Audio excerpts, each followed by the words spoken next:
વિદ્યાર્થી મિત્રો, સામાન્ય જ્ઞાનમાં આપ સૌનું સ્વાગત છે ધોરણ 5માં। આજે આપણે તમારો 19સો પાઠ ભણીશું આપણા પડોશી દેશો। હવે આપણે રહીએ છીએ બરાબર, તમે જે ઘરમાં રહેતા છો તમે આજુબાજુ પડોશમાં કોણ છે એની જાણકારી તમને હોય છે કે નહીં કે નથી હોય છે ને, કે આપણી બાજુમાં આ અંકલ રહે છે, આ આંટી રહે છે, આપણી સામે આ રહે છે, આપણી પાછળ આ રહે છે।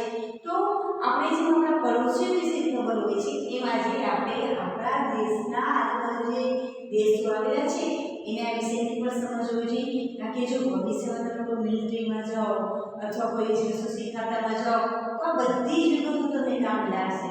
તો અને આમ પણ આપણે એક જાગૃત નાગરિક તરીકે ખબર હોવી જોઈએ કે આપણે આજુબાજુ કયા પડોશી દેશો આવેલા છે। આપણે આજુબાજુ જુઓ 8 પડોશી દેશ છે: અફઘાનિસ્તાન, પાકિસ્તાન, શ્રીલંકા, ચીન, બાંગ્લાદેશ, મ્યાનમાર, ભૂટાન, નેપાળ। બરાબર, 8 પડોશી દેશો છે। કયા કયા? અફઘાનિસ્તાન, પાકિસ્તાન, શ્રીલંકા, ચીન, બાંગ્લાદેશ, મ્યાનમાર, ભૂટાન અને નેપાળ। બરાબર, આ આપણા પડોશી દેશો છે। અને આ પાઠમાં આપણે પડોશી દેશો વિશે તો સમજ મેળવવાની છે, પણ એ પડોશી દેશોના જે રાષ્ટ્રધ્વજો છે એના વિશેની પણ જાણકારી, કારણ કે નહીં લોકો આપણે દુશ્મન આપણે ચડાઈ ગયા એના આપણે ધ્વજ પર ઓળખી શકીએ કે કયા દેશનો ધ્વજ છે। એમ આપણે જો આજુબાજુ પડોશી રાજ્યો વિશે પણ થોડી જાણકારી દેશો વિશે જાણકારી મેળવશું તો આપણને પણ તે મદદરૂપ રહેશે।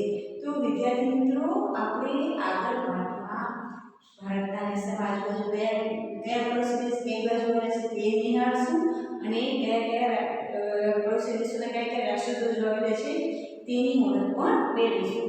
તો ચાલો મારી સાથે તે સમજ મેળવીએ। પાઠ 19 આપણા પડોશી દેશો। વિદ્યાર્થી મિત્રો, અહીંયા તમને ભારતનો નકશો દેખાય છે અને એની આજુબાજુ આપણા પડોશી દેશો દેખાય છે। તો આપણે જોશું કયા દેશો કઈ દિશામાં આવેલા છે તેના અંગે જોશું।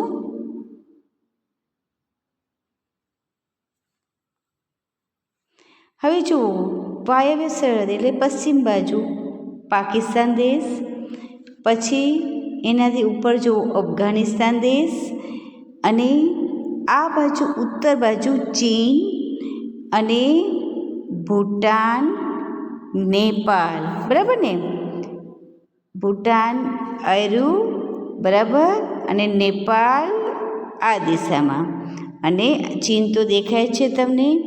પછી મ્યાનમાર છે જો આયરું, અને બાંગ્લાદેશ આયરું, એટલે કે આ બંને છે એ મ્યાનમાર અને બાંગ્લાદેશ પૂર્વ દિશા બાજુ, ઉત્તર બાજુ નેપાળ, ભૂટાન અને ચીન, અને આ બાજુ પશ્ચિમ બાજુ કે વાયવ્ય સરહદે પાકિસ્તાન અને અફઘાનિસ્તાન, અને હવે નીચે બાજુ એટલે કે દક્ષિણે શ્રીલંકા દેશ આવેલો છે। તો અહીં તમે જોઈ શકો છો કે આપણા આ પડોશી દેશો કઈ દિશામાં અને કઈ બાજુ આવેલા છે તે તમે ધ્યાનથી નિહાળો। જોઈ લીધું વિદ્યાર્થી મિત્રો? હવે આપણે આ જે પડોશી દેશો છે એના આપણે એ રાષ્ટ્રધ્વજો જોશું અને તેને ઓળખશું।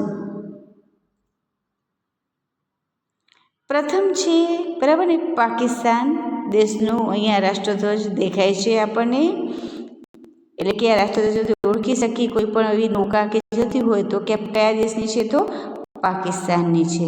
બરાબર, ધ્યાનથી આ ચિત્ર નિહાળો।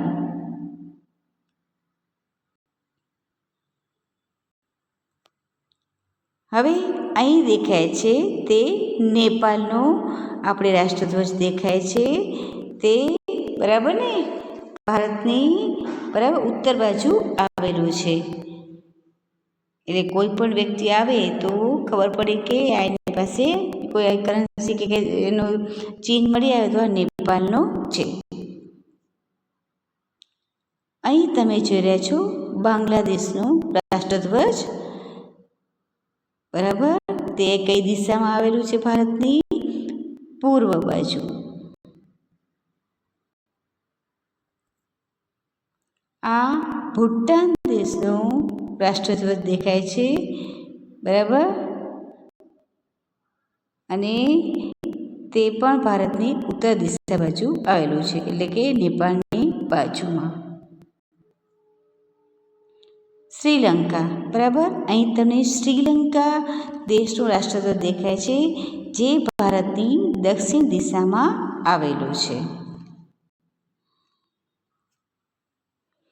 ચીન, જે ભારતની ઉત્તર દિશા બાજુ દેશ આવેલો છે, અને અહીં તમે ચીનનું રાષ્ટ્રધ્વજ નિહાળી રહ્યા છો.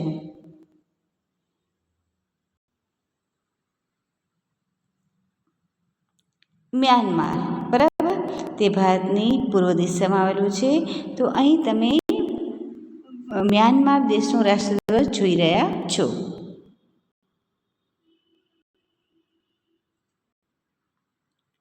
અહીં તમે આ અફઘાનિસ્તાન દેશનો રાષ્ટ્રધ્વજ જોઈ રહ્યા છો, જે ભારતની પાકિસ્તાનથી થોડીક ઉપર અને ઉત્તર દિશા બાજુ, બરાબર ને, અફઘાનિસ્તાન દેશ આવેલો છે.